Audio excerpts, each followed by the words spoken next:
La Thaïlande était autrefois le pays d'Asie du Sud-Est où il était le plus facile de séjourner.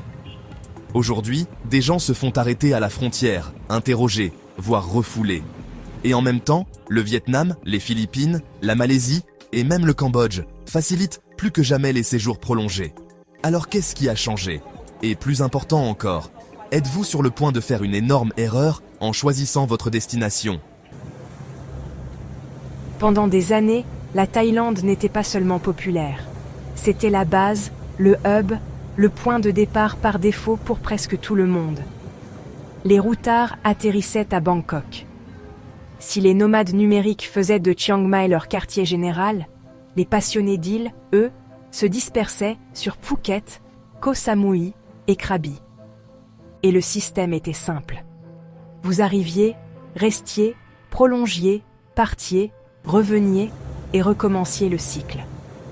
Ce n'était pas officiel, mais ça fonctionnait. C'était la règle tacite de la Thaïlande. Mais en 2026, cette règle a disparu. La Thaïlande n'ajuste pas seulement ses règles de visa, elle change tout le système. Il est maintenant sérieusement question de réduire les séjours sans visa de 60 jours à 30. Et même si ce changement n'est pas encore pleinement effectif pour le moment, le message est clair et sans ambiguïté. 60 jours, c'est trop long. C'était trop facile à exploiter. La réalité, c'est que beaucoup de gens n'étaient plus de véritables touristes. Ils vivaient en Thaïlande, travaillaient en ligne, géraient des entreprises, restaient des mois, parfois des années, tout en entrant en tant que touristes. Sur le papier, ils étaient visiteurs. En réalité, ils étaient résidents. Et du point de vue du gouvernement, c'est un problème. Mais ce n'est pas seulement une question de tourisme. Les autorités expliquent aussi que cette période de 60 jours a créé des failles. Elle permettait à certaines personnes de rester sur le long terme, d'exploiter des activités illégales, ou même d'agir comme prête-nom pour des étrangers opérant dans des secteurs normalement restreints. On ne parle plus ici de simple rhétorique politique. C'est une réalité concrète, déjà visible sur le terrain. Les agents d'immigration redoublent de vigilance. Si votre passeport révèle un schéma répétitif, entrer, prolonger, sortir, revenir, à répétition, vous n'êtes plus considéré comme un simple touriste. Vous devenez un profil à risque. Et les conséquences sont bien réelles. Des voyageurs sont interrogés, sommés de justifier leur projet de voyage ou même refoulés sur le champ, en particulier aux frontières terrestres. L'époque des visa runs classiques est bel et bien révolue. Même les règles de base font désormais l'objet d'un contrôle plus strict. Preuve de sortie du territoire, itinéraire clair. Et puis, il y a l'exigence de liquidité.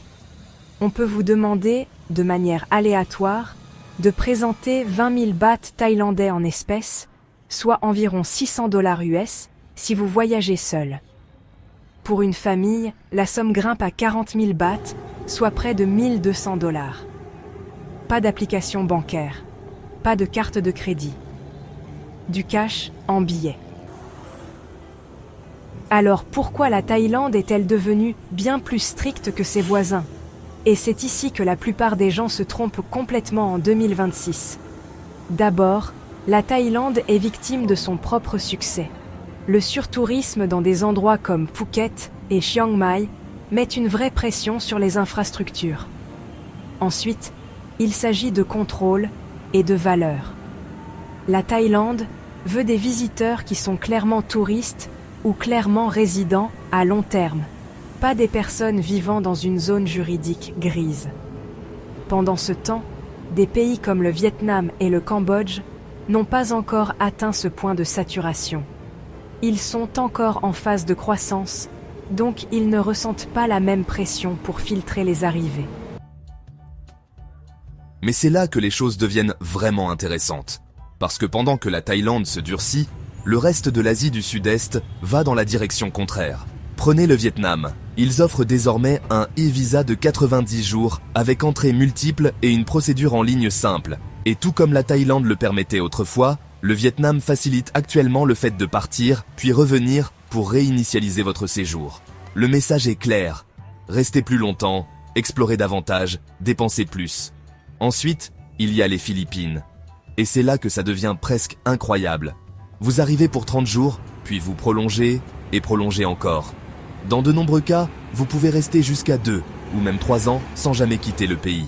Pas de border runs, pas de stratégie compliquée, juste des prolongations. Petite mise en garde. Les règles de visa dans cette région peuvent changer rapidement. Ces détails sont exacts au moment de l'enregistrement, mais vous devriez toujours vérifier les sources officielles avant de réserver votre vol. Regardez maintenant la Malaisie. De nombreuses nationalités peuvent entrer sans visa jusqu'à 90 jours, y compris des voyageurs des États-Unis, du Canada, du Royaume-Uni, du Japon et de la plupart de l'Europe. La Malaisie offre aussi des infrastructures modernes, un bon système de santé et des options structurées pour des séjours plus longs. Ensuite, il y a le Cambodge, où les choses deviennent presque étonnamment simples. Si vous arrivez avec un visa touristique T, vous pouvez le prolonger une fois pour 30 jours supplémentaires, ce qui vous donne environ 60 jours au total. Mais si vous entrez avec un visa de la catégorie Ordinary U, un système complètement différent s'ouvre. Vous pouvez le prolonger pour 1, 3, 6, voire 12 mois à la fois. Et les prolongations longues permettent des entrées et sorties multiples, rendant la vie à long terme beaucoup plus facile. Pour de nombreux expatriés, c'est la clé pour rester au Cambodge. Et beaucoup continuent d'y vivre grâce à des prolongations répétées. Les prolongations longues requièrent généralement des documents comme une preuve d'emploi ou un permis de travail si vous prévoyez de travailler. Mais même avec cela, le processus reste beaucoup plus simple et implique moins de paperasserie que dans la plupart des pays voisins. Pour de nombreux expatriés, le Cambodge reste le chemin le plus simple dans la région. Alors pourquoi cette divergence ? Pourquoi la Thaïlande prend-elle une direction différente des autres pays ? Tout se résume à un seul mot : la maturité ou le stade de développement. La Thaïlande ne cherche plus à croître, elle cherche à gérer. Elle possède déjà les touristes, les infrastructures et une réputation mondiale solidement établie. Mais le succès apporte de la pression. Surtourisme, abus du système, zone grise légale. La Thaïlande passe de l'ouverture au contrôle, de la flexibilité à la structure. Pendant ce temps, ses voisins sont encore en compétition pour attirer plus de visiteurs et stimuler leur croissance économique. Mais voici la partie que la plupart des gens ratent. La Thaïlande ne dit pas « partez ». Elle dit « utilisez la bonne porte ». Parce que pendant qu'un système se ferme, un autre s'ouvre. Le plus grand exemple est le Destination Thailand Visa, également connu sous le nom de DTV. C'est un visa de 5 ans à entrée multiple. Vous pouvez rester 180 jours à la fois et prolonger cela jusqu'à presque une année complète. Mais il y a une exigence. Vous devrez généralement montrer environ 500 000 bahts thaïlandais sur un compte bancaire, ce qui équivaut à environ 15 500 $ américains. C'est le prix de la stabilité. Et ce n'est pas seulement pour les télétravailleurs. Il couvre aussi les personnes qui s'entraînent en Muay Thai, étudient la cuisine thaïlandaise ou participent à des programmes culturels. Il est conçu pour un nouveau type de visiteur à long terme. Ensuite, il y a le Multiple Entry Tourist Visa, souvent appelé METV. C'est l'une des options les plus sous-estimées, et pour beaucoup de voyageurs, elle offre un bon compromis. Il est valable 6 mois et permet des entrées multiples pendant cette période. Chaque entrée vous donne jusqu'à 60 jours en Thaïlande, avec la possibilité de prolonger une fois. Ce qui le rend utile, c'est que c'est un système officiel, conçu pour les voyages répétés. Vous ne comptez pas sur des entrées touristiques successives, ni n'espérez éviter la surveillance. Il vous offre une manière plus structurée et flexible de passer du temps en Thaïlande, de vous déplacer dans la région et de revenir pendant la période de validité du visa. Cela dit, il y a des limites. Vous devez généralement postuler depuis l'extérieur de la Thaïlande, souvent dans votre pays d'origine, et vous pourriez devoir prouver que vous avez des fonds suffisants. Ce visa n'autorise aucune forme de travail ou d'activité commerciale. Et bien qu'il offre de la flexibilité, les sorties et réentrées répétées peuvent tout de même devenir fatigantes avec le temps. L'entrée n'est jamais garantie non plus, car les agents d'immigration ont toujours le dernier mot, surtout si votre historique de voyage suggère une résidence à long terme. Ce n'est pas une solution à long terme comme le DTV, mais pour beaucoup de personnes, c'est une façon plus sûre et structurée de rester en Thaïlande pour des périodes prolongées.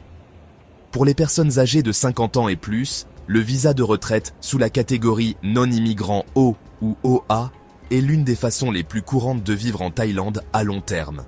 Il permet un séjour renouvelable d'1 an basé sur des exigences financières telles que le maintien de 800 000 bahts thaïlandais, environ 24 500 dollars américains, sur un compte bancaire thaïlandais.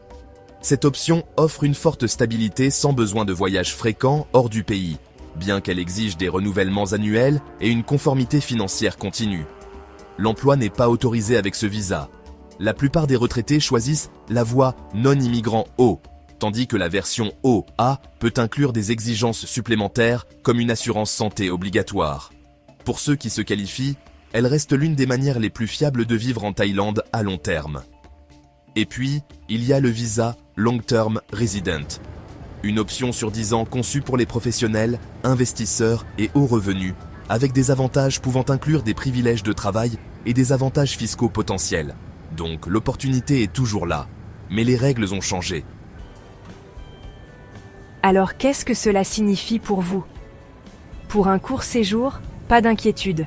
L'impact reste limité. Profitez de vos vacances, mais pensez à prévoir votre billet de retour ou de continuation. En revanche, si vous visez le long terme, le réveil pourrait être brutal. L'ancien système est révolu. Arriver sans préparation en espérant s'organiser sur place est désormais un pari bien trop risqué. Aujourd'hui, la clé est d'anticiper. Choisissez le bon visa et respectez les règles. Merci d'avoir regardé.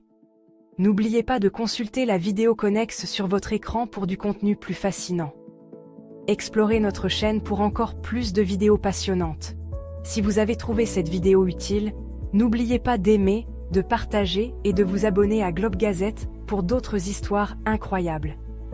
Votre soutien compte énormément pour nous. Nous avons hâte de vous retrouver dans la prochaine vidéo.